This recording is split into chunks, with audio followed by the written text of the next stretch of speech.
Okay, that is done. But let's say you see an ordinary flower. You see the petal formation, the center petal formation. Okay. You take a fruit. Let's say you take an orange fruit. You see how the formation of each and every small these things of juice, how they're packed in sacks. And if you see the pattern, they all form a mathematical pattern. Okay. If you take a flower, you'll see in the center, it's a small circle, and then the next big circle, next big circle. Like that, it keeps on growing. And our mathematicians, they wrote that by nature follows Fibonacci series very well. Today, in our science, so many nature aspects and everything forms Fibonacci series. And that's from there only they derive mathematics. And so much of science evolution happens after. So like that, you can see everything that you see creation of the Lord is making us to think that there's a creator behind, and who's the creator, and some point in time he'll arrive that is Krishna as the creator. So a devotee, real devotee, whatever he sees around him, material, non-material, anything, he relates that to Krishna. And this is also a fact, right? It's because Krishna's energy, this material energy or material world also got created. It did not just manifest by itself. Now, there's a big research going on in NASA. What they found is, now so much articles getting published now. It is saying that through some instrument that they were able to find out that the whole solar system is actually tilting and moving. And when it tilts and moves, it produces a large humming sound. And the Shastra says that the rotation and revolution of all the planetary system, it produces sound and produces that sound is nothing but Om letter. Now these people are telling that it produces humming sound. We don't know what is this humming sound. We need to figure out more research where it comes from. Is it because of the rotation or revolution? What is it? They're all fully writing. So many articles is going on now on the internet, all over the internet. So how can you understand all these things? Very clear, right? So that is pure devotion. Devotion means whatever you see, you'll see Krishna in it. And that's what Radharani saw. She saw a tree, and the shape of the tree was like that. And she saw, oh, Krishna in Tribhanga form, he's standing there for me. She went and hugged him. Then she figured out it was a tree. And that's your Tamal tree. Same color, same look, same features, all these things. So she saw Krishna everywhere. She didn't see anything else. That should be a realization for us. Okay, Prabhu. Thank you, Prabhu. Hare Krishna. Okay, so let's read 150. I'll read, Prabhu. Hare Krishna. Prajavasi yata jana mata pita saka gana sabe haya mora prana Pranasama. Pranasama. Tandra madhye gopi gana sakshat mora jivana Tumi mora jivanera jivana. Translation and purport by Srila Prabhupada, Jai Srila Prabhupada. Sri Krishna continued, all the inhabitants of Vrindavana, Dama, my mother, father, cowherd by friends, and everything else are like me, like my life and soul. And among all the inhabitants of Vrindavana, the gopis are my very life and soul. And among the gopis, you, Srimati Radharani, are the chief. Therefore, you are the very life of my life. Purport. Srimati Radharani is the center of all Vrindavana's activities. In Vrindavana, Krishna is the instrument of Srimati Radharani. Therefore, all the inhabitants of Vrindavana still chant Jai Radhe. Jai Radhe from Krishna's own statement given herein. It appears that Radharani is the queen of Vrindavana and that Krishna is simply her decoration. Krishna is known as Madana Mohana, the enchanter of Cupid. But Srimati Radharani is the enchanter of Krishna. Consequently, Srimati Radharani is called Madana Mohana Mohini, the enchanter of Cupid. Hare Krishna. Enchanter of the Cupid. So she conquers Krishna.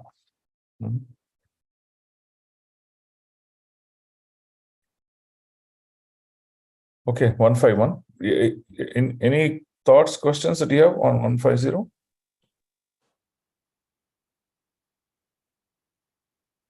Nice purport. Okay, 151. Hare Krishna Prabhu, Dandavad Pranams. Text 151. Toma sabara premara se ama ke karila vase ami tomara adina kevala toma saba chadana ama dura deshe lana rakhiyache durdeva prabala. Translation: My dear Srimati Radharani, I am always subservient to the loving affairs of all of you. I am under your control only.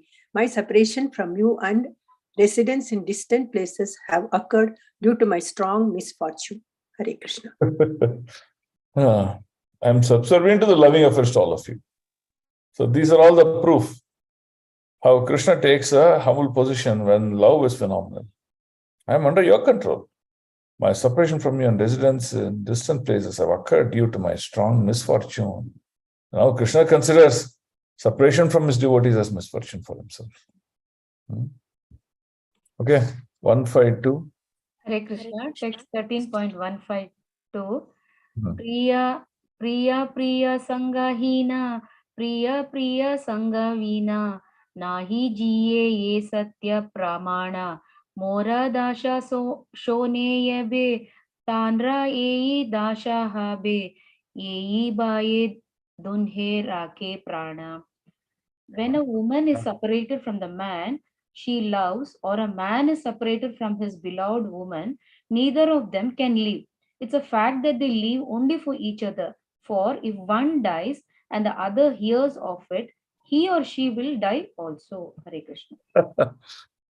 Have you seen any couples die like this? The wife or the husband will die, and within a matter of few days, the other also will die. Have you seen? Recently, I mean, now it is not there, but previously I have seen, Prabhu.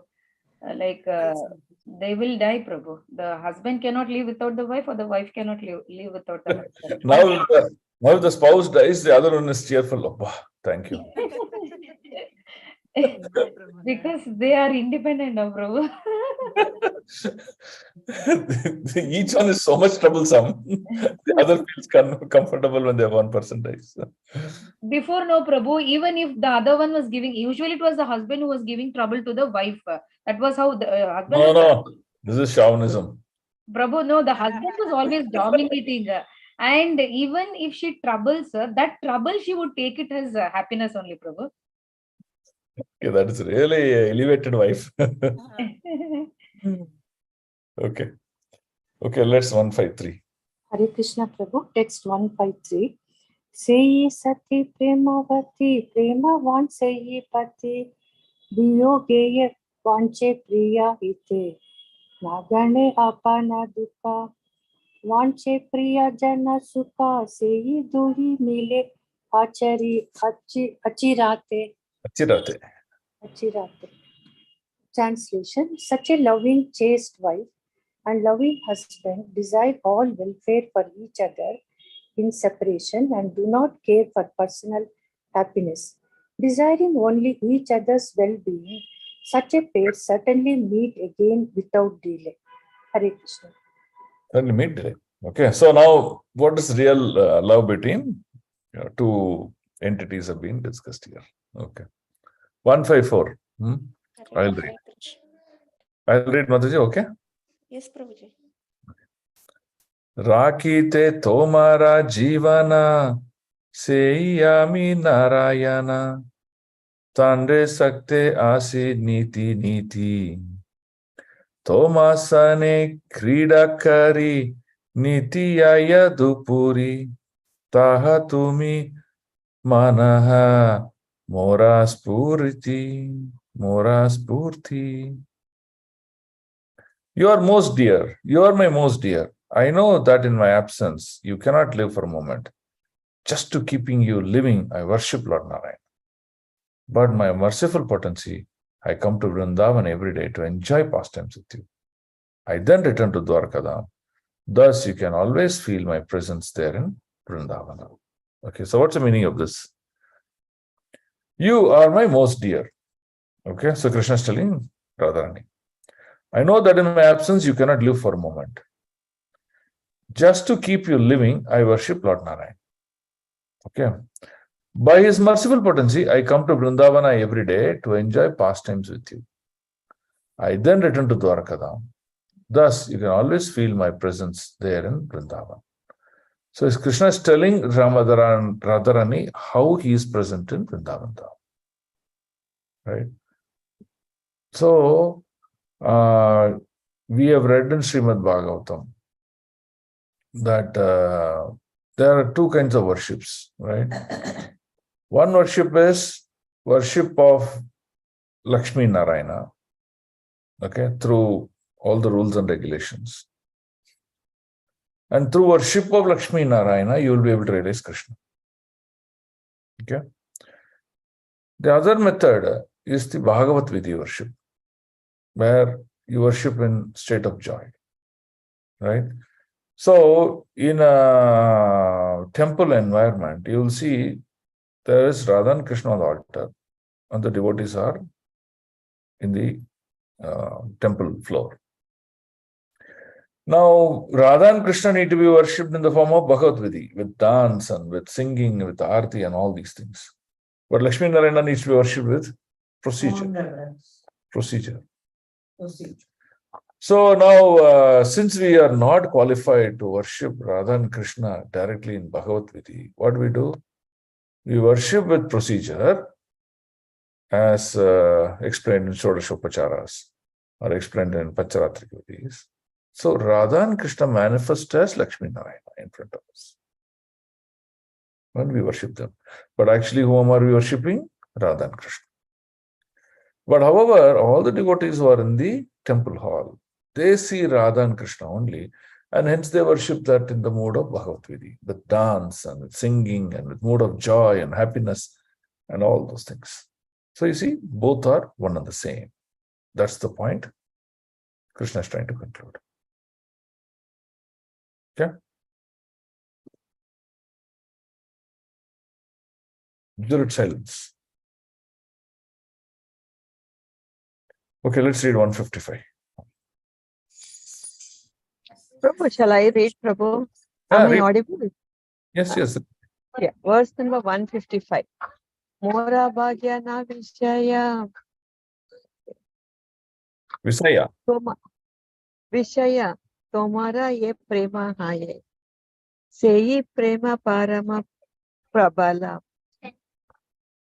Lukhani ama ani. Sangha karaya toma same. Prakateha anibe satvara.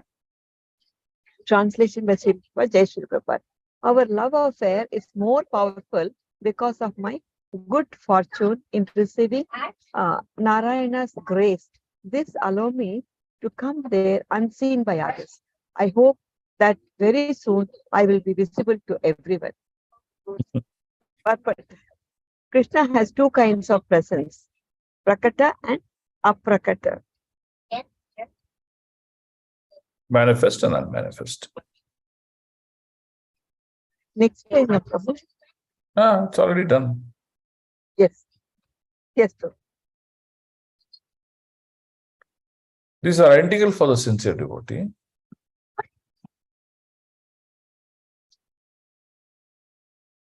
Hello? Yes, Prabhu. I'm not. Left hand side top, Mataji. Yes. Prabhu asked somebody to read from. Mataji is traveling. Okay, someone can read? Prabhu, I'll read. These are identical for the sincere devotee. Even if Krishna is not physically present, the devotee's constant absorption in the affairs of Krishna makes him always present. This is confirmed in the Brahma Samhita 5.38. प्रेमाञ्जनाच्छुरितभक्तिविलोचनेन सन्तः सदैव हृदयेषु विलोकयन्ति यं श्यामसुन्दरमचिन्त्य गुणस्वरूपं गोविन्दमादिपुरुषं तमहं भजामि. Due to his intense love, the pure devotee always sees Lord Krishna present within his heart. All glories to Govinda, the primeval personality of Godhead. When Krishna is not manifest before the inhabitants of Vrindavana, they are always absorbed in thoughts of him.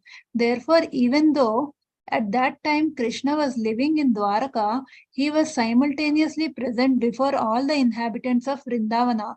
This was his aprakata presence. Devotees who are always absorbed in thoughts of Krishna will soon see Krishna face to face without a doubt. In other words, devotees who are always engaged in Krishna consciousness and are fully absorbed in thoughts of Krishna certainly return home back to Godhead. They then see Krishna directly face to face, talk with him, and enjoy his company. This is confirmed in Bhagavad Gita 4.9. Tyaktva deham punarjanma naiti mameti sorjuna. Because during his lifetime, a pure devotee is always speaking of Krishna and engaging in his service. As soon as he gives up his body, he immediately returns to Goloka Vrindavana, where Krishna is personally present. He then meets Krishna directly. This is successful human life. This is the meaning of Prakateha Anibe Satvara. The pure devotee will soon see the personal manifestation of Lord Shri Krishna. Hare Krishna Prabhu. Okay, so what's the meaning? What is the difference between aprakata and prakata? Prakata means directly he is visible to one's eyes, and aprakata is like when one is absorbed in thoughts of Krishna. That is the heart. He manifests within his heart, and that is the aprakata place. Correct. Prabhu, now when these gopis, they are experiencing the aprakata presence of the Lord. Yes, that's the second part. The first was prakata. The second part of their, because of their absorption, remembering of Krishna, they are still manifesting Krishna in front of their hearts through aprakata methods. But Prabhu, are they realizing that they're having the aprakata presence? They are realizing, but externally they are lamenting. Yes. Externally they're lamenting. That's why there are two ways to look at it, Mataji. In Vrindavan, we are seeing Krishna has come out. He left Vrindavan, he came to Mathura.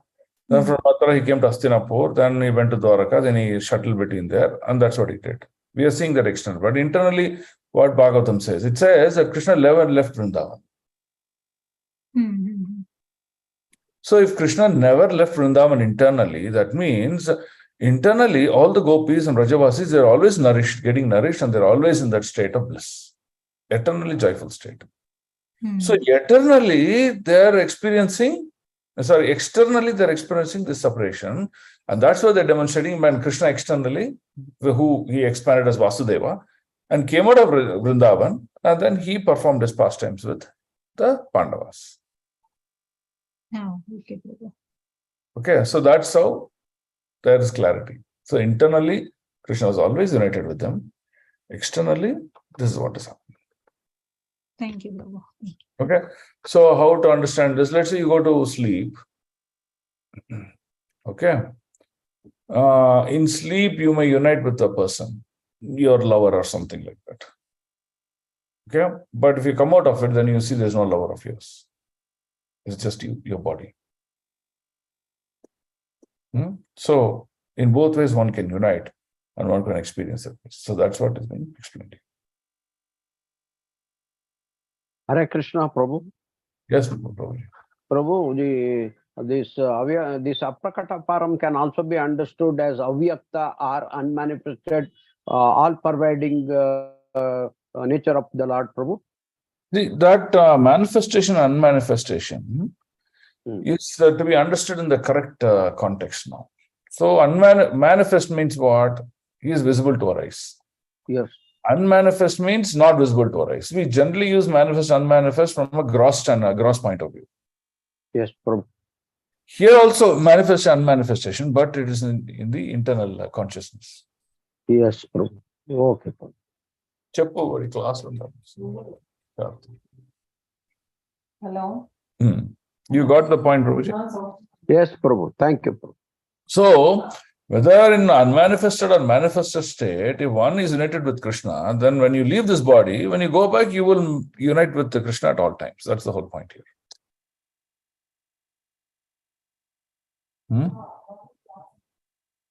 Okay. So, Prabhu, the Gopis and Radharani were joyous from inside, Prabhu. Like they were never separated, no? They are never separated from Krishna. In fact, you go one step ahead. The original Krishna is Gokul, right? Who is in Goloka Vrindavan. Correct? Yes, Prabhu. There, the Nitya Siddhas, they not even for a fraction of a second, they want to be separate from Krishna. You get the point. So, when Krishna says, hey, it is noontime of Brahmaji in this particular solar system, the 400 Chaturmukha Brahma, so I need to go, they don't give permission for Krishna to go. Okay. Okay. Krishna expands, and that expansion of Krishna is what enters the Prakriti. The original Shyamasundara continued to remain eternally in Golok. He doesn't even leave that place. But Prabhu, once in a millennium, he comes in his original form, no? His original form, but that is the same Shyamasundara who expands and then he comes into that form. He doesn't leave Goloka Vrindavan. Okay. Like how when Krishna came out of Vrindavan, all the scriptures conclude that no, the original Krishna remained in Vrindavan in unmanifested form. No one knows that. But he only came as Vasudeva and then he did it. But to us, Krishna was there in Vrindavan till 11.5 years. Then he came to Mathura, he performed his pastimes. Then he came to Hastinapur, performed his pastimes. Then he went to Dwaraka, he performed. So see, same Krishna was grown up. That's what we see. Correct? It is not different. So, Prabhu, so that original Krishna, when he descends once in a millennium, so his form is also there in Goloka Vrindavan, and the same form is again here in. When Krishna can expand into millions of forms within the Rasa Leela, what is difficult for him to do this? No, we generally hear like his expansion as Vasudeva, Vasudeva Krishna and all, but this is the original form. Which is now. And even from Vrindavan, he doesn't like to go. In the original mode of Krishna is never like to leave Vrindavan. He always eternally lives with them. That's the point. Okay, thank you, Prabhu. So in the creation also what we see, Krishna expands into Balram. Balram expands into the quadruple expansion. Shankarshana, Pradyumna, Niruddha, Vasudeva. Then this quadruple expansion of Shankarshana expands into Narayana to perform Purusha Avatar Leelas. From Narayana, again the quadruple expansion happens. The second Shankarshana, from him comes Mahavishnu. You see, the same Lord, how many varieties of expansion he has done. And because he's done expansion, you think the Lord is no more present there because he's in a different form now. No, he continues to. That's the logic. 1 + 1 is equal to 1. 1 - 1 also is equal to 1. Thank you. Okay. So, in all scriptural understanding, Krishna never leaves the Golokadham. Okay. That same Krishna comes again into it, but it does not mean he's not existing anymore. He comes, Shyamasundara, he comes, descends, performs his Leela. Yeah. And if there are millions of universes around us and millions of expansions he can do to perform his Leela. And in fact, it is said that our universe is the smallest universe. 400 Brahma's universe is smallest. There are universes which are lakhs of times bigger than ours. And the Lord's Leela also is much, much deeper and greater than us. Which means we are all seeing 18,000 slokas of Bhagavatam. They may see 18 lakh slokas of Bhagavatam. Prabhu, this only is difficult for us to understand. Still more deep and complicated can't go. So now you see how Lord is unlimited. What is the meaning of unlimited? Unlimited, very simple. You know, you go to a swimming pool. Can you measure the dimension of the swimming pool? Huh? We can. You can. You will say, what is the length? What is the breadth? Breadth and depth. Okay. Now I take you to a big tank, like you have our dam, Sagar. The what is it called? KRS Dam in Mysore. Okay. Can you measure the size of the dam? It's difficult. It is possible. You can still measure it, right? Huh? How do you measure? You don't know how to measure a dam's volume? We Capacity can to hold Prabhu. water. Yeah, very simple. Just walk around the dam circumference and check the depth. Apply the semicircle formula and you will get the cubic volume. So that is measurable. Mathematically, it's measurable. Maybe difficult, but that doesn't matter. It is measurable. Okay. Now I'll take you to a lake. Okay. Lake. Can you measure? Oh. Can you measure dimension of a lake? Say yes, no. No, Prabhu. Depth how we measure? We can measure, Prabhu. Yeah, lake can be measured. Yeah. What are you telling? Prabhu, depth? How much Yeah, depth? why you can't go? People are going to the underbed sea to go see the Titanic, which is in the ocean floor. Why you think they can't float to lake floor? Okay. That means you can measure. Now I'll take you to an ocean. No, impossible. Okay. Now can you measure the dimension of the ocean? No. See why you can't measure. If you see the coast is never ending. An ocean coast is never ending. It keeps on going. Okay. If I see the ocean, can I see the border of the ocean? No, it actually it touches the horizon. So that means the ocean does not have, it cannot be measured by its length and breadth. Correct? Which means in English terminology, if you take it, if you cannot measure something's length and breadth, that means it is unlimited. So similarly, Krishna's pastimes cannot be measured. It's unlimited. It is not time bound. Any time, unlimited. So hence his pastimes, everything is unlimited about it. These are the analogies you use to understand it. Does it help, Mataji? Yes, Prabhu. Yes, Prabhu. Thank you so much. So when you say unlimited, this is the meaning. This is how we understand. Okay. So Lord's energies are unlimited. Parashya Shakti Vividaiva Shruyate. His energies are unlimited. His expansions are unlimited. His Leelas are unlimited. That means you cannot definitely say, oh, that's it. Beyond Narsingha Leela, Lord cannot perform anything. There's nothing like that. In in one of the lectures, they're asking, what made the Lord to take the form of half man, half lion, Narsinghadev? Okay, why not elephant? Why not a crocodile? Why not tiger?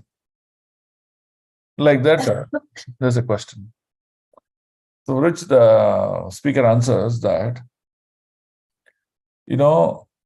when Prahlad's father, Hiranyakashipu, was having an argument with Prahlad. What do you think, man? What, your Lord is too great? Huh? Will he exist here? Will he exist there? Will he have like this? Will he do like this? So when he asked various questions, for which Prahlad answered, all those questions, if you put together, it confined to the form of a half man, half lion in this manner. Okay? That means to all the questions asked by Hiranyakashipu, the Lord gave one form answer. There's nothing there. And that too what? Instantaneous. As he's preparing his question, Lord prepared the answer. That's the glory of the Lord. Are you able to get the detailness? Prabhu, explain once more, Prabhu, please. See, okay, Mataji, I'm trying to tell you, Lord, will you be yellow in color? Will you be 10 feet tall? Will you have 6 hands? Will you walk like this? Will you have this weapon in your hand? I'm asking these questions, and Lord immediately came in front of me with answers to all those questions in one form. Okay, Prabhu. Yellow color dressed with one krita, 600. He had all the weapons, and then he had eyes like this. Everything he answered. See, this is what you wanted. This is what I am. See, that means whatever we challenged, the Lord said, yes, I can be in that form. Like that, this Acharya was explaining. And that means you see. But all that you see the beauty of the Lord. conversation we didn't read. No, Prabhu, it's not given.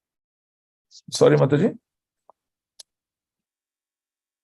Can you repeat? All that conversation between Prahlad, all that conversation we have not read it, no, Prabhu. It's there in Bhagavatam. We read the 6th canto in detail. We read, but the way it is amazing, Prabhu. Amazing. See, what happens is great souls, because of the deep bhakti, they meditate on the Lord, they get lots of wonderful realization and they pen it down. So, for example, if you see, Prabhupada wrote Srimad Bhagavatam as an extract from various commentaries, Acharyas. If there are, let's say, 25 Acharyas, from various Acharyas' commentary, he took the key extracts and essence and then put it into the purport and he gave us. Now, oh, is it? Then I will go read Vishnu Chakravarti's entire, scriptures on Srimad Bhagavatam. You'll see there are more details in it. You hear Raghunath Das Goswami's description of various leelas of Chaitanya Mahaprabhu. You'll see more details and discussion. So that's how it is. You getting Mataji? Yes, Prabhu. Yes, Prabhu. Thank you, Prabhu. Okay, so we'll do one last sloka for the day because I have another meeting, task force meeting now. So we'll do one last sloka for the day. Okay, 13.156. Hare Krishna, text 13.156. Yada Vera Vipaksha Yeta Dasta Kapsha Paksha Taha Arni Kailu Shabakshaya Ache Dui Chara Jana Tahi Mari Vrindavana Ai Lama Ami Janiha Nischaya. I have already killed all the mischievous demons who are enemies of the Yadu dynasty, and I have also killed Kamsa and his allies. Allies means friends, partners. Okay, allies. But there are 2 or 4 demons still living. I want to kill them. And after doing so, I shall very soon return to Vrindavana. Please know this is for certain purpose. Just as Krishna does not take a step away from Vrindavana, Krishna's devotees also does not like to leave Vrindavana. Pause, Mataji. Pause. So, Commissioner Mataji, did you hear the statement? Yes, Prabhu. Just as Krishna does not take, the purport does not even say does not like. He will not even take a step away from them. That means Krishna never leaves them. Yes, Prabhu. Yeah, read Mataji. However, when he has to tend to Krishna's business, he leaves Vrindavana. After finishing his mission, a pure devotee returns home back to Vrindavana, back to Godhead. Krishna assured Radharani that after killing the demons outside Vrindavana, he would return. I am coming back very soon. He promised, as soon as I have killed the few remaining demons. Demons. Okay. So, So this is what Mahaprabhu is having conversation with Jagannath. Okay. So we'll finish this maybe another 2 classes, and then we'll start with the next 14th chapter also, because 14th chapter is connected to this. That is when liberation of Prataprudra happens. So when you understand 13, 14, you will see together, oh, it's very clear how Mahaprabhu liberated Prataprudra. Okay. And that completes entire pastimes. Okay. Okay. Any questions? And we shall meet tomorrow, all of you, for a continuation of our Canto 1 of Srimad Bhagavatam.